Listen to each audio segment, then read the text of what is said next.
والسلام على وصي الذي جعله لنبيه سلطانا نصيرا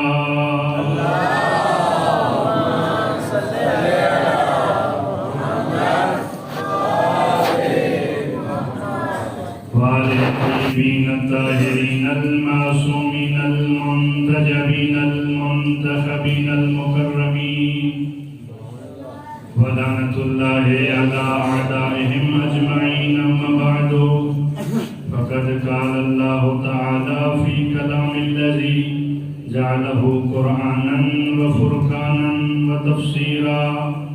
بسم الله الرحمن الرحيم. في بيوت أذن الله أن ترفع ويذكر فيها اسمه يسبح له فيها بالغدو والآصال صلوات.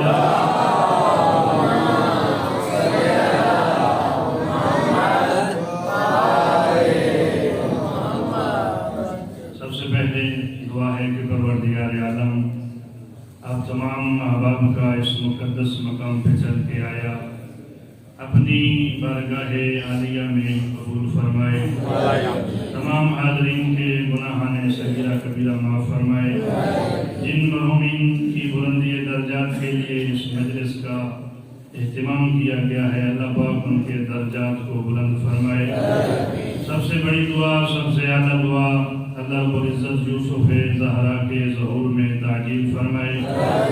اپنی اپنی دعاؤں کی قبولیت کے لیے اور اس ماحول کو معطر بنانے کے لیے بلند تر صلوات. یعنی جناب فاطمہ سے فرمایا یا فاطمہ تو من صلی علیک غفر اللہ لہ، جو بندہ تجھ پر ایک مرتبہ صلوات پڑھے گا اللہ اس کے سارے گناہوں کو معاف کر دے گا.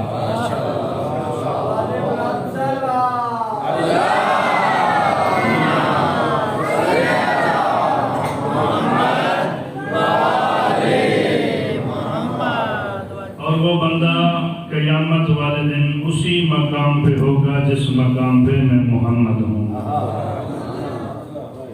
میں نے آپ کے سامنے پروردگار کی لارے اور بے عیب کتاب میں سے ایک آیت مجیدہ کو پڑھنے کا شرف حاصل کیا ہے جس میں ارشاد پروردگار ہو رہا ہے فی بیوت اذن اللہ ان ترفع. پروردگار نے اس روئے زمین پر کچھ گھروں کی تعظیم کا حکم دیا ہے، کچھ گھروں کے احترام کا حکم دیا ہے. ہر گھر کی تعظیم کا حکم نہیں دیا. یذکر فیہا اسمہ، ان گھروں کی تعظیم کا حکم دیا ہے جن گھروں میں اس رحمان کا ذکر ہوتا ہے. یسبح لہ فیہا بالغدو والآصال، جن گھروں میں صبح شام تسبیح کی جاتی ہے. اور جب یہ آیت نازل ہوئی کسی نے پاک پیغمبر کی بارگاہ میں عرض کی یا رسول اللہ ان گھروں سے کون سے گھر مراد ہیں؟ پاک پیغمبر نے فرمایا یہ انبیاء کے گھر ہیں جن کی تعظیم کا اللہ نے حکم دیا ہے. اس کے بعد حضرت ابوبکر نے فاطمہ کے گھر کی طرف اشارہ کر کے فرمایا یا رسول اللہ کیا فاطمہ اور علی کا گھر بھی انہی گھروں میں شامل ہے؟ تو پاک پیغمبر نے مسکرا کے فرمایا ابوبکر یاد رکھنا نعم من افاضلہا، فاطمہ کا گھر کوئی عام گھر نہیں، یہ گھر انبیاء کے گھروں سے بھی افضل ہے.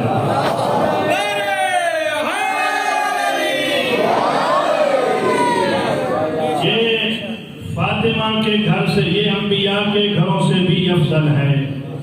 کیوں؟ اس لیے اس گھر میں فاطمہ اور علی اللہ کی تسبیح کیا کرتے تھے. انبیاء نے بھی اپنے گھروں میں تسبیح کی. آدم بھی اپنے گھر میں تسبیح کیا کرتے تھے، علی بھی اپنے گھر میں تسبیح کرتے تھے، لیکن فرق تھا آدم جس گھر میں تسبیح کرتے تھے، آدم کے گھر میں ایک مومن تھا، ایک بیٹا کافر تھا، لیکن علی جس گھر میں تسبیح کرتے تھے جنت کے سردار اس گھر میں رہتے تھے۔ جناب نوح علیہ السلام بھی اپنے گھر میں اللہ کی تسبیح کیا کرتے تھے، لیکن جناب نوح علیہ السلام کے گھر میں ایک نافرمان عورت بھی تھی، لیکن علی جس گھر میں عبادت کرتے تھے اس گھر میں کوئی عام مستور نہیں رہتی تھی بلکہ سیدۃ النساء العالمین رہتی تھی۔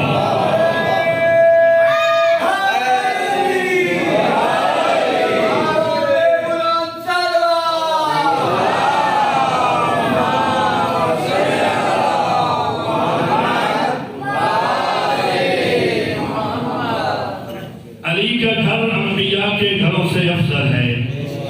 قبلہ یہ علی کا مقدر ہے کہ علی جس گھر میں رہے پروردگار اس کی تعظیم کا حکم دیتا ہے، علی جس گھر میں آ جائے اللہ اسے کعبہ بنا دیتا ہے۔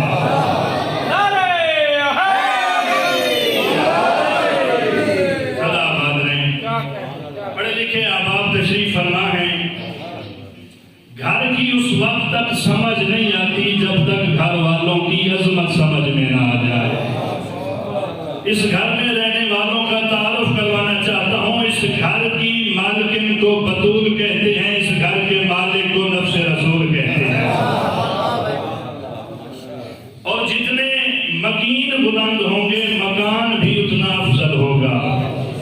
پاک پیغمبر نے اس گھر میں رہنے والی پہلی مکین کا تعارف کرواتے ہوئے فرمایا تھا، لولا علی لما کان لفاطمہ کفوا علی وجہ الارض، اگر علی نہ ہوتے پوری کائنات میں فاطمہ کی برابری کرنے والا کوئی نہ ہوتا۔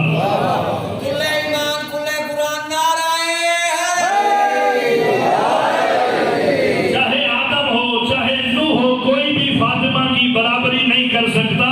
قبلہ فاطمہ کی برابری کرنے کے لیے علی ہونا پڑتا ہے۔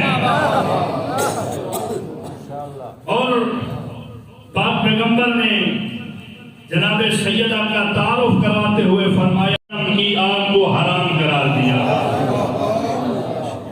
کون سمجھے گا مقام فاطمہ؟ ما ادراک مل فاطمہ، کون سمجھے کہ فاطمہ کیا ہے؟ قبلہ بڑی ذمہ داری سے جملہ کہنے لگا ہوں، جو حضرات مصطفیٰ اور مرتضیٰ کے بعد پوری کائنات میں جس ہستی کی ہر مخلوق پر اطاعت یکساں واجب ہو اسے زبان ہدایت میں فاطمہ کہتے ہیں۔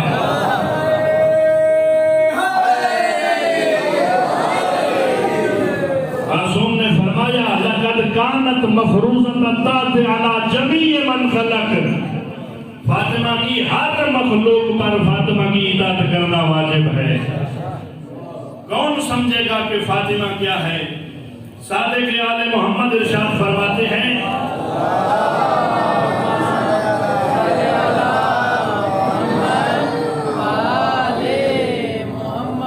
ما تکاملت النبوۃ لنبی حتی اقر بفضلها ومحبتها، پروردگار انبیاء کی نبوتیں اس وقت تک کمال معراج تک نہیں پہنچی جب تک انہوں نے فاطمہ کی فضیلت کا اقرار نہیں کیا، جب تک فاطمہ کی فضیلت کا اقرار نہیں کیا۔ کون سمجھے گا کیا کون ہے فاطمہ؟ جملہ کہنا چاہتا ہوں، قبلہ جس کی جو اپنی آغوش کمال میں نو نہال بچوں کو پروان چڑھا کے محمد کی آل بنائے اسے فاطمہ کہتے ہیں۔ اور امام صادق آل محمد ارشاد فرماتے ہیں،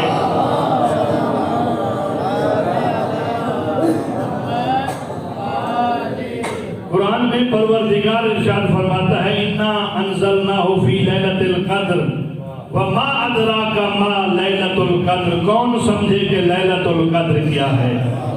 صادق آل محمد فرماتے ہیں اس لیلہ سے مراد ہماری دادی ہے. من عرفہا فقد ادرک لیلۃ القدر. جس نے فاطمہ کی معرفت حاصل کر لی اس نے لیلۃ القدر کو در کر لیا.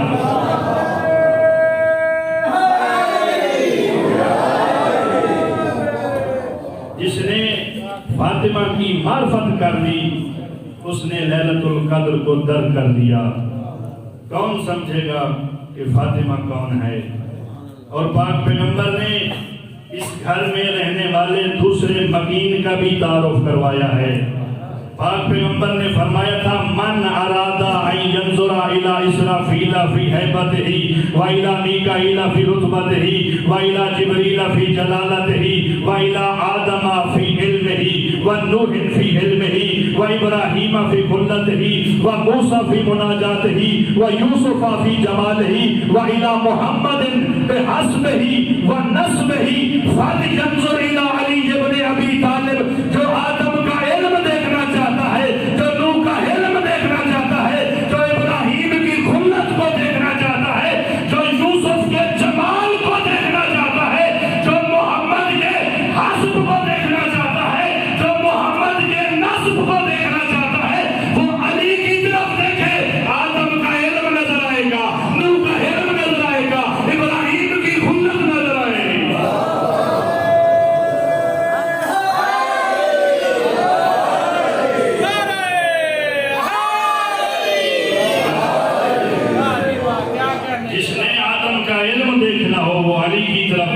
آدم کا علم نظر آئے گا, نوح کا علم نظر آئے گا.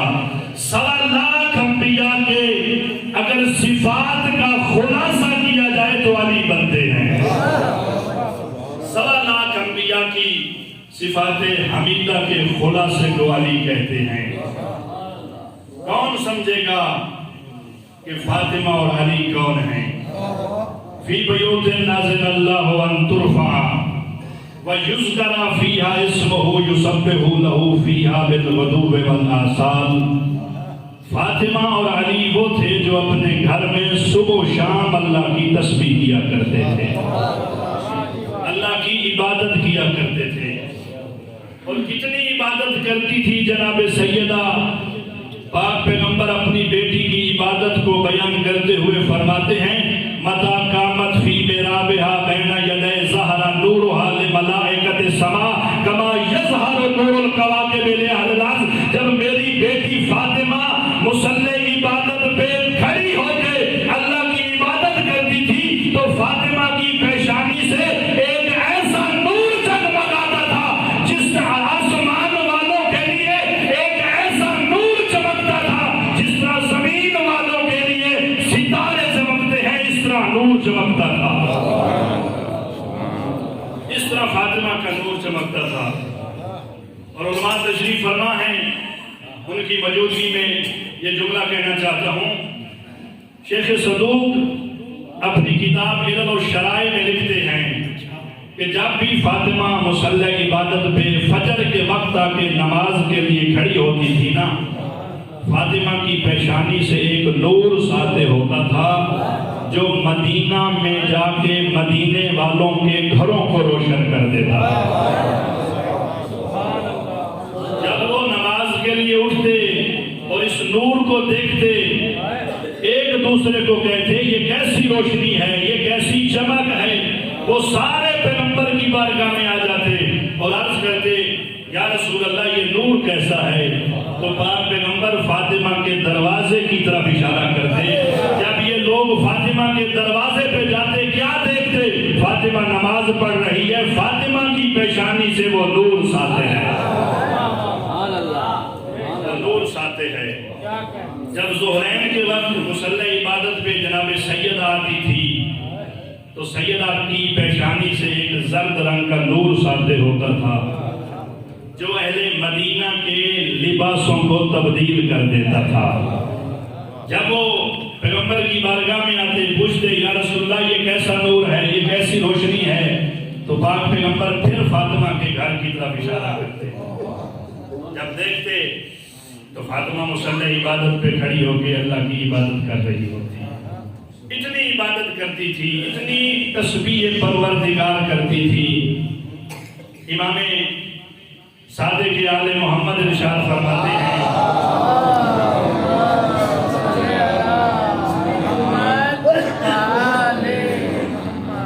ما عبد بشیء افضل من تسبیح فاطمہ الزہرا، اللہ کا ذکر کرنے کے لیے فاطمہ کی تسبیح سے بڑھ کے کوئی اور ذکر ہی نہیں ہے۔ اور امام محمد باقر علیہ السلام فرماتے ہیں کہ اگر تسبیح سے بڑھ کے کوئی اور چیز ہوتی تو پیغمبر فاطمہ کو وہ عطا کرتے۔ اور یہ تسبیح کوئی عام تسبیح نہیں تھی، یہ تسبیح امام حسین، امام علی علیہ السلام بھی پڑھتے تھے۔ اور معصومین اپنی اولادوں کو اس طرح اس تسبیح کی تاکید کرتے تھے جس طرح نماز کی تاکید۔ صادق آل محمد ارشاد فرماتے ہیں تسبیح فاطمہ الزہرا فی کل دبر صلاۃ احب الی من الف رکعت۔ صادق آل محمد فرماتے ہیں کہ مجھے 1000 رکعت نماز پڑھنے سے زیادہ محبوب ہے فاطمہ کی تسبیح کو پڑھنا۔ امام صادق آل محمد فرما رہے ہیں کہ 1000 رکعت نماز پڑھنے سے مجھے زیادہ محبوب ہے کہ میں فاطمہ کی تسبیح پڑھوں۔ اگر 1000 رکعت کو دیکھا جائے تو امام 1000 مرتبہ الحمد بھی پڑھیں گے، 1000 مرتبہ دوسری سورت کو بھی پڑھیں گے، 1000 مرتبہ رکوع بھی کریں گے، 2000 مرتبہ سجدے بھی کریں گے، 1000 مرتبہ تشہد بھی پڑھیں گے۔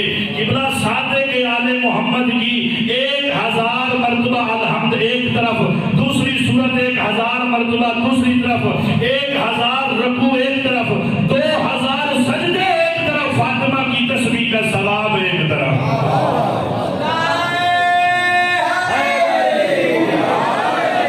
فاطمہ کی تسبیح کا ثواب ایک طرف۔ اور فاطمہ کی تسبیح 2 کام کرتی ہے، ایک تو شیطان کو دور بھگاتی ہے، دوسری رحمان کو راضی کرتی ہے۔ ام ایمن کہتی ہے کہ میں نے بڑا عرصہ ہو گیا تھا میں نے سیدہ کی زیارت نہیں کی۔ ایک دن میں نے چاہا کہ جاتی ہوں جناب، جا کے سیدہ کی زیارت کرتی ہوں۔ ام ایمن کہتی ہے کہ جب میں فاطمہ کے دروازے پر پہنچی ہوں نا، رأیت من شقوق الباب، میں نے دروازے کے سوراخ سے فاطمہ کے گھر میں ایک منظر کو دیکھا۔ وہ منظر کیا تھا؟ ام ایمن کہتی ہے کہ میں نے دیکھا فاطمہ سو رہی ہے، بغیر چلانے کے چکی چل رہی ہے۔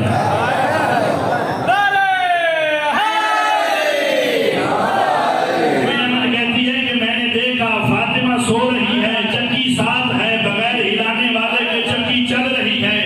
اور ام ایمن کہتی ہے کہ میں نے دیکھا امام حسین گہوارے میں سو رہے ہیں اور بغیر ہلانے والے کے جھولا ہل رہا ہے۔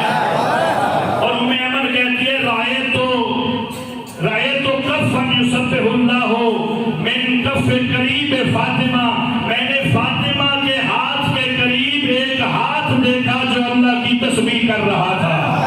ام ایمن کہتی ہے جب میں نے اس منظر کو دیکھا مجھ سے رہا نہ گیا، میں جلدی سے پیغمبر کی بارگاہ میں آئی اور عرض کی یا رسول اللہ، آج میں نے فاطمہ کے گھر میں ایک عجیب منظر دیکھا ہے۔ پیغمبر نے فرمایا ام ایمن وہ منظر کیا تھا؟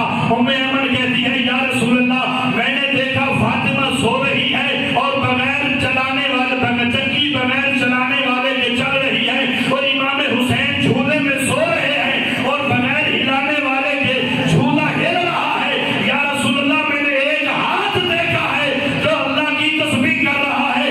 یا رسول اللہ مجھے یہ تو بتائیے وہ چکی چلانے والا کون تھا، وہ جھولا جھلانے والا کون تھا، وہ تسبیح پڑھنے والا کون تھا؟ پیغمبر نے مسکرا کے ام ایمن کی طرف دیکھا اور دیکھ کے فرمایا ام ایمن یاد رکھنا جو چکی چلا رہا تھا وہ جبریل تھا، جو جھولا جھلا رہا تھا وہ میکائیل تھا، جو تسبیح پڑھ رہا تھا وہ اسرافیل تھا۔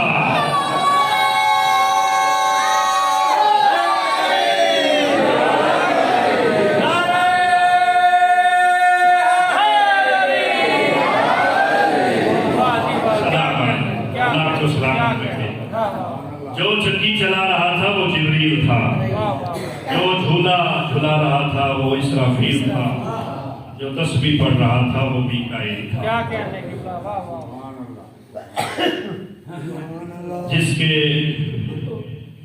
جھولے جبریل جھلائے اسی کے چھ ماہ کو پیاسا کر کے ذبح کیا گیا۔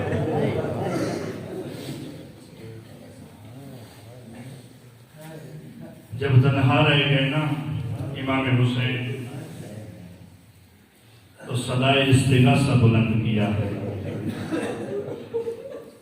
حل من ناصر ینصرنا، کوئی ہے جو میری مدد کرے، حل من یذب عن حرم رسول اللہ، کوئی ہے جو رسول زادیوں کے پردوں کو بچائے۔ حضرات امام وقت کے امام کے استغاثے پر لبیک کہنا واجب تھا، اور جیسے ہی یہ صدا خیموں میں پہنچی ہے نا، اگرچہ 6 ماہ کا بچہ، اگرچہ علی اصغر 6 ماہ کا تھا، لیکن شعور میں علی اکبر سے کام نہیں تھا۔ اگر علی اصغر اپنے قدموں پہ چلنے کی طاقت رکھتے ہوتے تو قدموں پہ چل کے حسین کی مدد کرتے۔ ازادروں جیسے استغاثہ علی اصغر نے سنا ہے نا، تو علی اصغر نے اپنے جسم کی ساری طاقت کو سمیٹ کے خود کو جھولے سے گرا دیا۔ علی اصغر کا گرنا تھا، خیام میں کوہرام برپا ہو گئے۔ کوئی بی بی کہتی واہ محمد آ، کوئی بی بی کہتی واہ حسین آ۔ جب اس گریے کو امام حسین نے سنا ہے نا، جلدی سے خیمہ میں آئے ہیں اور کہا بہن زینب کوئی قضیہ تو نہیں ہو گیا؟ بہن زینب خیریت تو ہے؟ علی کی بیٹی نے رو کے کہا حسین بھیا تو نے جو صدائے استغاثہ بلند کی ہے نا، جب سے اصغر نے سنا ہے جھولے میں آرام نہیں کر رہا۔ امام حسین نے کہا بہن علی اصغر کو میرے پاس لاؤ۔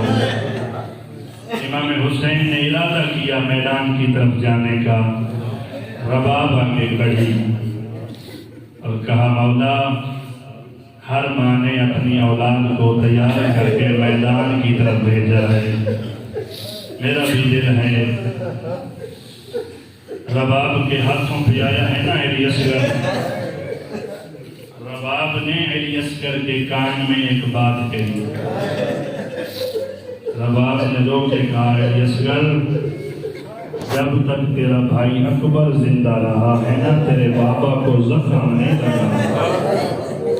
جب تک عباس زندہ رہے ہیں نا، تیرے بابا کو کوئی زخم نہیں لگا۔ علی اصغر خیال کرنا تیری زندگی میں تیرے بابا کو زخم نہ لگے۔ اجرکم اللہ۔ امام حسین علی اصغر کو لے کے چلے ہیں میدان کی طرف، ہاتھوں پہ اٹھا کے مسلمانوں سے کہا کیا تم دیکھ نہیں رہے شدت پیاس کی وجہ سے اصغر کس طرح تڑپ رہا ہے؟ ظالم کہتے حسین پیاس تجھے لگی ہے، نہ بچے کا کرتا ہے، اگر علی اصغر مانگے گا ہم پانی دیں گے۔ امام حسین نے علی اصغر کی طرف دیکھا، دیکھ کے فرمایا اصغر بیٹا حجت خدا کا بیٹا ہے۔ علی اصغر نے ننھی سی زبان کو خشک لبوں پہ پھیرنا شروع کر دیا۔ جیسے ہی اشقیاء نے دیکھا، اشقیاء ایک دوسرے کو کہتے تھے اصغر کو پانی دے دو، کتنا اصغر پانی پی دے گا؟ حضرات جب ظالم نے دیکھا ہے نا فوج ایک دوسرے کو کہہ رہی ہے پانی دے دو، ظالم کہتا ہے حرملا اکتا کلام الحسین، اب حسین کی کلام کو قطع کر دے۔ حضرات مجھے معاف کر دینا، علی اکبر کے سینے میں حسین نے برچھی کو لگتے ہوئے نہیں دیکھا، عباس کی آنکھ میں تیر لگتا ہوا حسین نے نہیں دیکھا۔ اصغر وہ شہید تھے جو حسین نے تیر آتے ہوئے بھی دیکھا، لگتے ہوئے بھی دیکھا۔ آزاد و ظالم نے اتنی شدت سے تیر مارا ہے نا، علی اصغر کے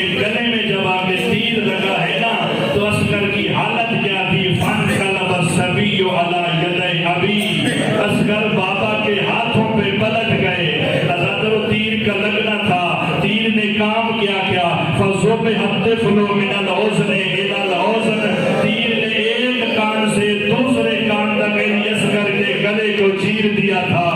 عزادوں جیسے تیر لگا ہے نا, علی اصغر کی حالت کیا تھی. سارا یرفرفو کالطیر المزبوع, علی اصغر پرندوں کی طرح تڑپنے لگے. کبھی ننھے ہاتھوں کو حرکت دیتے, کبھی ننھے قدموں کو حرکت دیتے.